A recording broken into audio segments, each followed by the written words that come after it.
So the last talk kind of led into tokenization and this topic.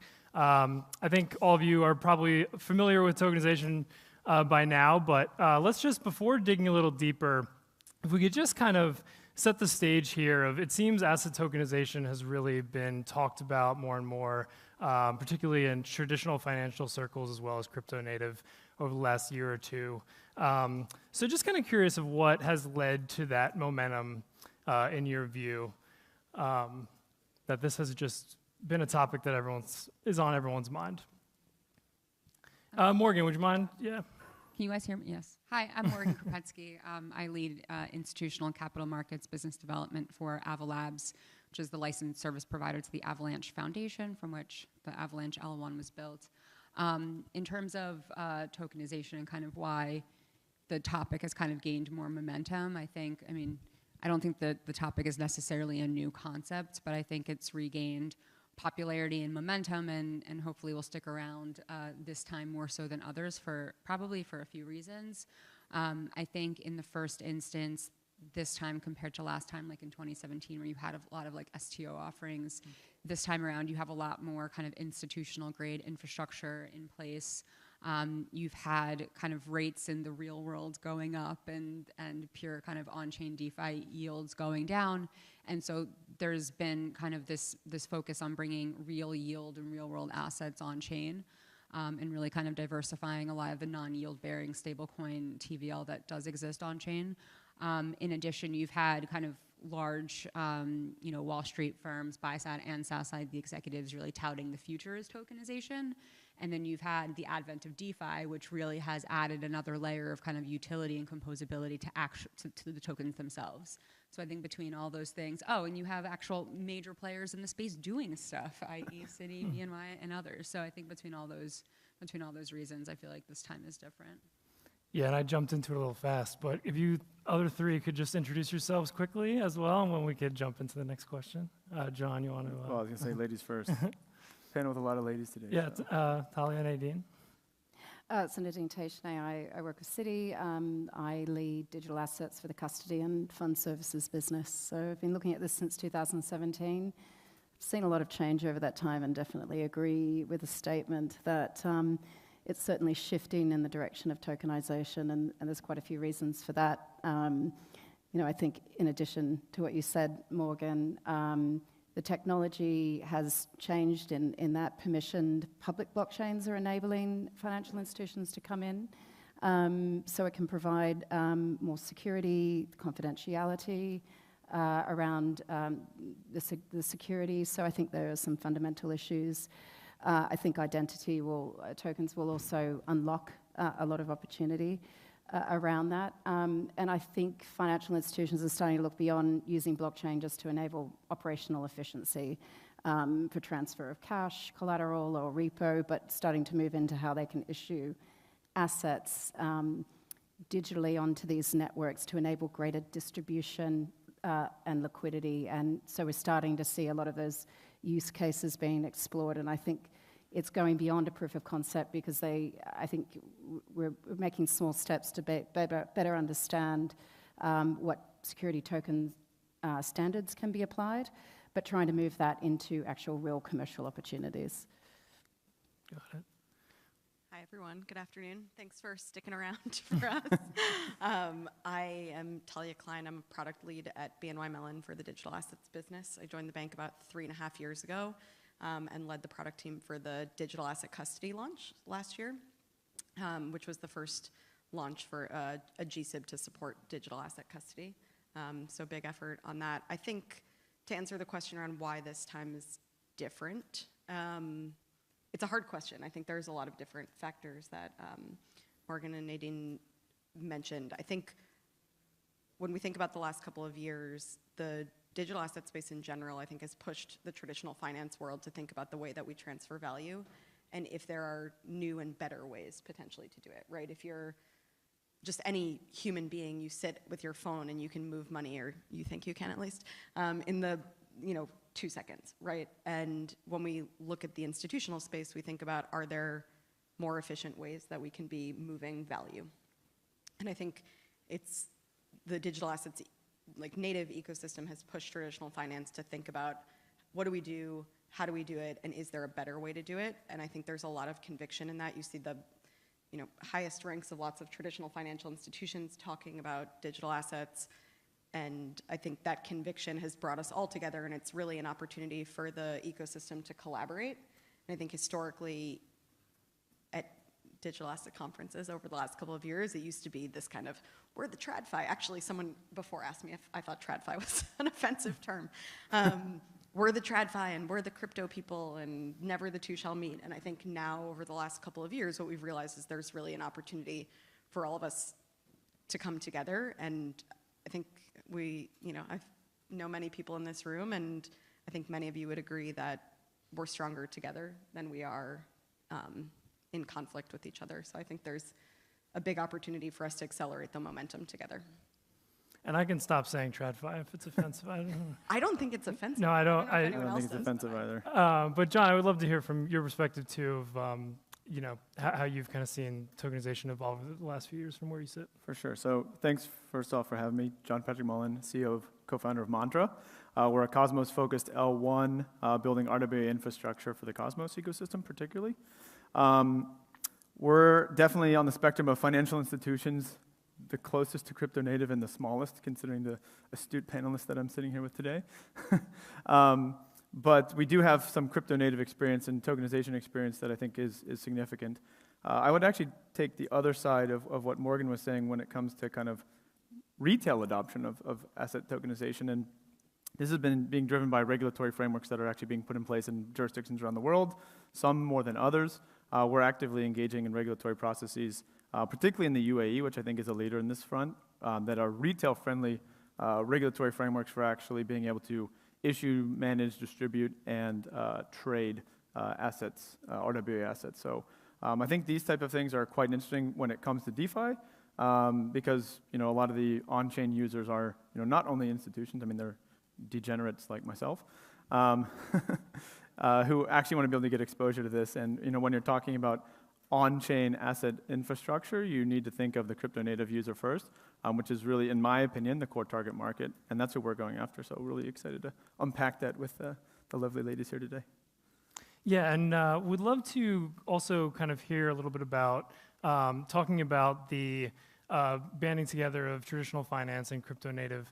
We saw Citi and Ava Labs do kind of a partnership, a proof of concept, where there was a tokenized private equity fund brought onto Avalanche's Spruce subnet.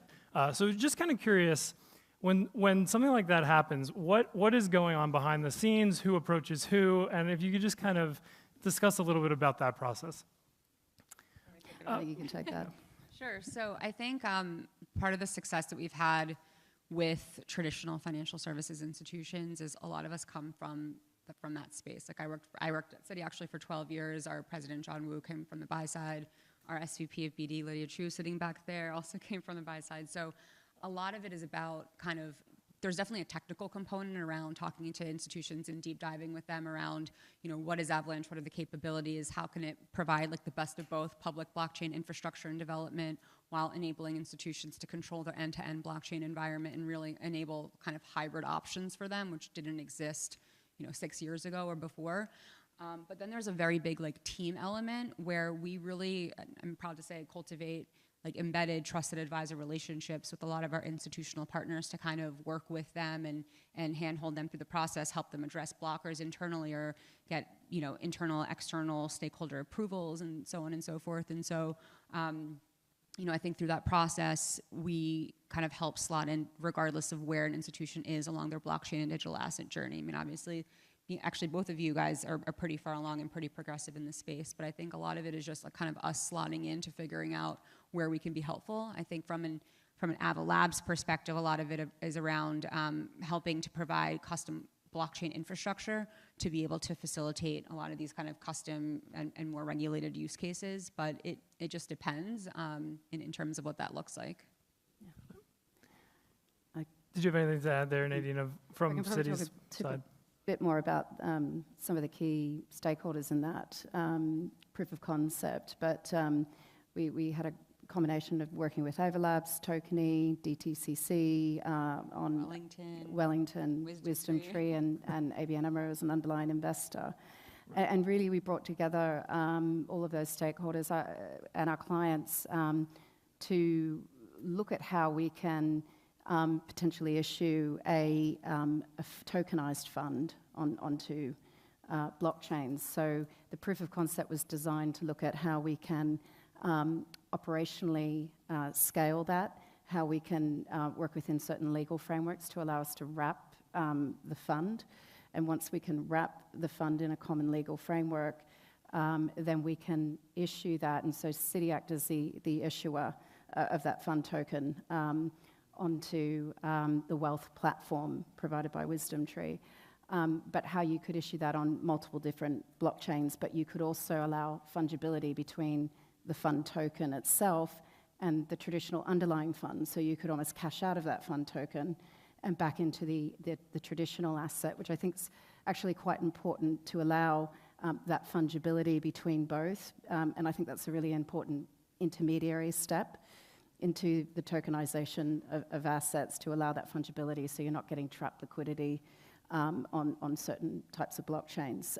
But also the fund issuer can act as that agent to allow that transferability across multiple types of networks. So it was a really good partnership. I mean, a number of our clients want to work together on these type of fund distribution use cases. I think we're seeing a lot of interest around it. And it was really looking at ways that we can be able to do that and actually scale that and have some real commercial opportunity behind it. Great, yeah. And from BNY Mellon's perspective too, what was the original incentive for a bank like BNY Mellon to get involved in this space, and how maybe has it evolved as you kind of, learn more and tread deeper here? Yeah, so I think a couple things. First of all, for those who may not be familiar with BNY Mellon, we custody around 50 trillion in assets. It's a lot of assets. We touch about 20% of the world's investable assets, so in some capacity, we probably touch some type of asset that even you as an individual hold. And our responsibility to our clients is that we're in the business of moving assets, storing assets, and keeping assets safe. That's a big responsibility when you're acting at that scale. And it also means that we have a really diverse set of clients who have a diverse set of needs.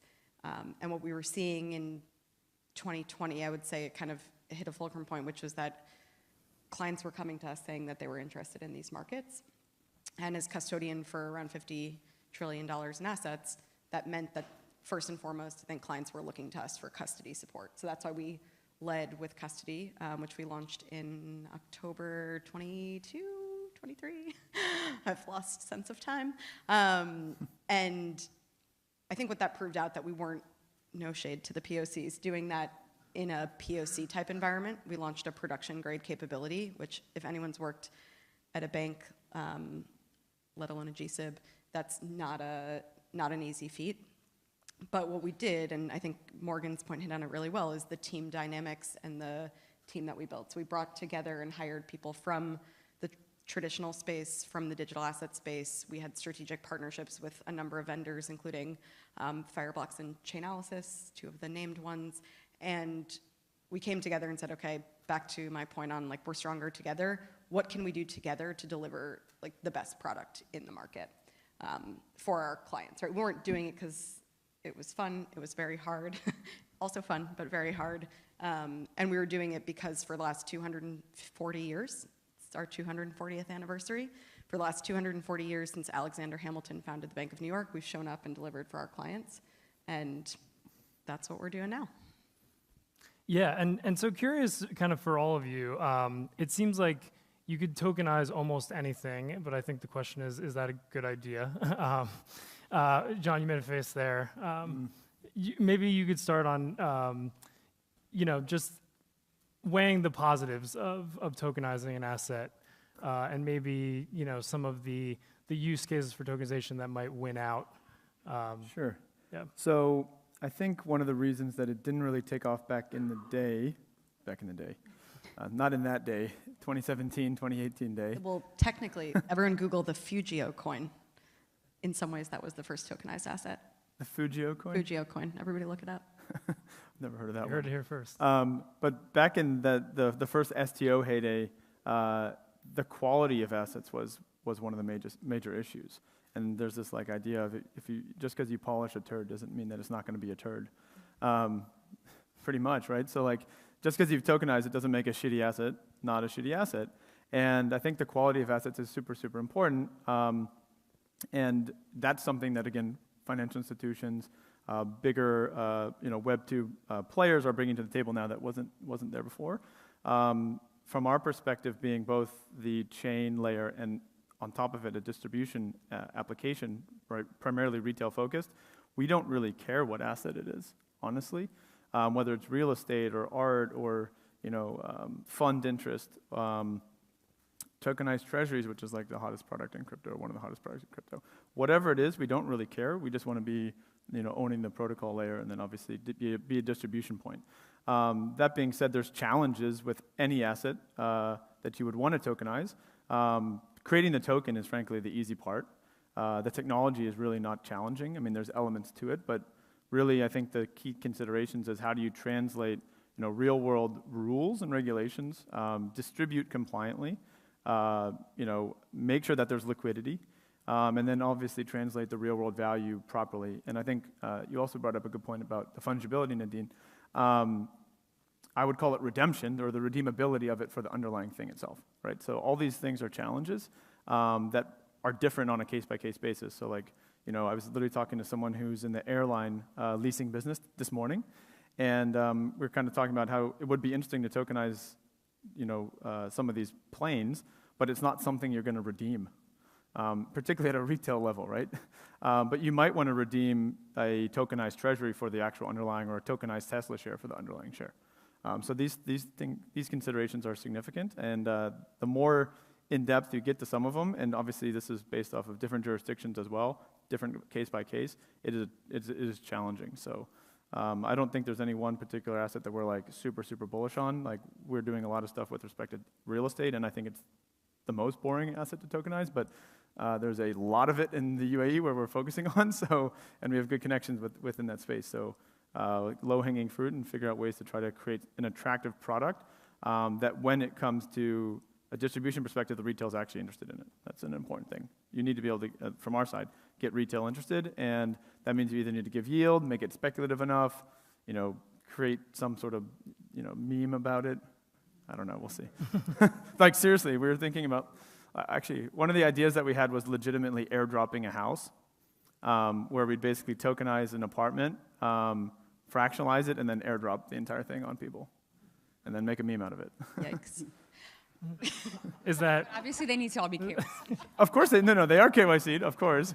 But like, I mean, would you guys not like to get airdropped in a house? And particularly if it's like, yeah, there we go, right? Like, awesome, validated idea, perfect. We will do that. We will airdrop an apartment, I swear, promise. I think the nuance there and the why is like, why are you doing what you're doing? Like, also, what does that mean? My dad's a real estate appraiser, so I'm team tokenizing real estate, but the question is like, why would you do that versus investing in a REIT or enabling access, right? I think what we're seeing is that tokenization enables the movement of value in a more seamless way, and not just for the memification of it, right? There, I think, are a lot of regulatory concerns with doing something like that. I'm not a lawyer. We'll do it compliantly, I promise. Yeah. But I think we think about the why, right? So if it's showing up for your clients, why do you want to enable something to move faster? If you think about funds, it's not the most efficient industry in terms of how funds are processed. There's a lot of opportunity there. When you think about movement of collateral, I started my career in collateral management, right? Being able to enable, you said U.S. Treasuries to be more mobile globally. I think there's a lot of questions there, and I think the space we're in right now, tokenization is the hot topic and the hot word, but I do think as an industry we need to show up and say, like, why are we doing what we're 100%. doing? To what end? 100%. right? And so with all that in mind, the to what end, when you do a proof of concept like Citi did with Ava Labs, what is kind of the next step, and how do you kind of evaluate that proof of concept and figure out the plan of action going forward? It's probably dependent on quite a few things, but we evaluated the operational efficiency that was gained with it, the distribution capability, the standardization with the security token, how you can integrate compliance into that token so that you can build that into the fund distribution itself. So I think that gave a lot of learnings, but now it's trying to move that to a commercial use case. So the next step is looking at what jurisdictions are favorable that have a good legal and regulatory framework around it, because you definitely need that to be able to unlock it. And if you look at Switzerland, for example, one of the leaders in that space, they have changed their securities law to recognize digital securities as a type of certificated security. They also recognize DLT-based platforms that are run by FMIs, but not necessarily, as long as they meet certain regulatory standards, to be equivalent to a traditional platform. So once you have that in place, then it enables the right framework to be able to issue tokenized assets in a legally compliant way. So analyzing the legal jurisdiction, I think, is really important, and then that the legal framework around that, say, fund wrapper, works in that legal framework. So that's really the next step. Take that to a commercial opportunity in the right jurisdiction on the right blockchain, and I think we're still assessing, which blockchains work, potentially starting with permission, moving that through to permission public. Can we do it on public? Is there going to be the right controls in place to allow that? I think the technology is starting to enable you to be able to permission tokens in a compliant way. Is there enough asset safety and security? Or do you need a separate register that is a golden source of truth apart from, say, a public blockchain where you can get better distribution and liquidity? So it's certainly trying to move it along that sort of chain to be able to issue those in a commercial way. Got it. Yeah, and you touched on some of it there with the regulation and different jurisdictions, but kind of interested to hear from each of you what you kind of view as the main pain points and hurdles to overcome before asset tokenization really takes off. Because we are seeing these proofs of concepts and that sort of thing, but it's not fully here, as we know, or here at all. John, I was wondering if you wanted to kick off. Like we need a whole separate panel for this. Right. The biggest pain point. I think still distribution, particularly on our level where it's obviously heavily retail focused, different than the rest of the panel, or most of the panel, I would say. Distribution is super important, and when you're dealing with retail, it's also a highly regulated space as well, and regulators are a little bit more gun shy about how you do that. So, finding assets that you can actually distribute effectively and then bring liquidity to those assets. That's really, really important. I think there's an idea that DeFi incentives and AMN pools and these type of things will support that, and that's a thesis that we definitely abide by and are building into, but it's not a proven thesis, and it's something that's going to take time. I mean, our strategy is basically like we have the chain and then we have the app, and frankly, because we're being able to build in both sides, we can kind of take advantage of a bear market and a bull market. And the chain supports that, bull market opportunity and the hype and the FOMO and all the rest. Whereas the bear market's the time for building a pipeline for distribution, different assets. And frankly, I say this all the time, like you can't fork a license. Like in DeFi, you can fork anything and just, steal customers and, whatever. You can't fork a license. We've been working for over 2 years to get this license in Dubai, and we still don't have it, so I can tell you it takes a lot of time. They require 2 years of audits, and most crypto DeFi companies will never be able to do that. So this stuff, is an important thing, and that gives us the ability to kind of like survive the time when actually this distribution is there and this liquidity is there, because it's still not. Yeah, I mean, I would echo that. I mean, I think when you're talking about tokenized like cash and cash equivalents, like money market funds, in the first instance, a lot of issuers are looking at kind of crypto natives from a distribution perspective. And so I think out of all the kind of real world assets out there, the money market funds are kind of the ones that are most ripe for adoption among more crypto natives. whether it's retail or institutional, from a tokenized alts perspective, so like private equity, credit, real estate, and infrastructure. I think the distribution component is very key. In my mind, like the holy grail would be for an individual or an accredited investor to go on their Schwab app or their Fidelity app or work with Citi Private Bank or JP Morgan Private Bank and be able to access assets that historically they might not have had access to on a systematic basis with lower investment minimums, and it just so happens to be tokenized. Like tokenization in smart contracts is the thing that allows them to buy that thing, but they're buying it because they're interested in private credit or private equity, not because it's a token. So really kind of obfuscating that away and integrating with traditional distribution channels, I think is really important. It's obviously a much longer time to market, but I think that will be a huge unlock.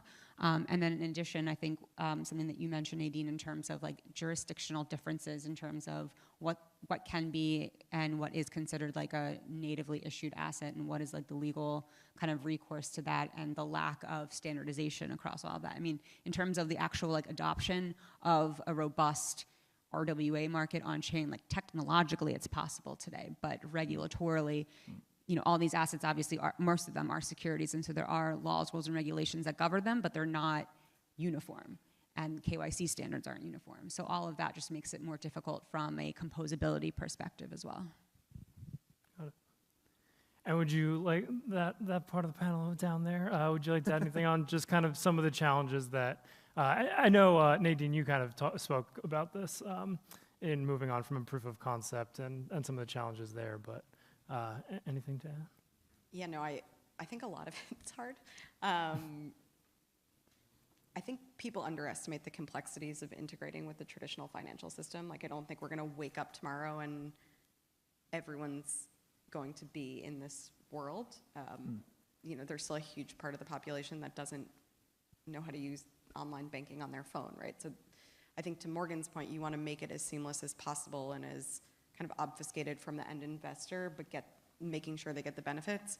But if you think about, as an example, like integration, let's say an institution was to tokenize a bond, enabling settlement using some form of digital cash is still a challenge there. So I think you can't underestimate how complicated that is, and I think a lot of the industry does.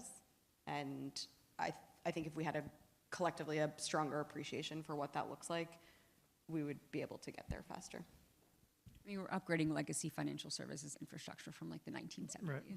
So it's going to take a while. And I'm curious too of what you would all consider major progress in this space to look like in the next few years, and how long you expect that it will take with all these challenges that you're naming. I think having clear regulation in place, which we're starting to see in Europe, in the Middle East, in Asia, is a really important enabler for the financial institutions and clients. We know the boundaries, we know the guardrails. That's clear, and you don't have that level of regulatory risk. So I think that's really important to move it along. And I think you need the legal framework to support that, so you have legal certainty. So. When that tokenized asset lives on the blockchain, what does that actually mean, especially if you're tokenizing a real-world asset? So I think that definitely needs to be in place. I think we're seeing technology that can enable identity, compliance. We're seeing ways to permission data and movement of that asset. So I think that technology is coming into place. So I think a lot of things need to come together, but as Talia said, these things take time, but I can certainly see it heading in the right direction.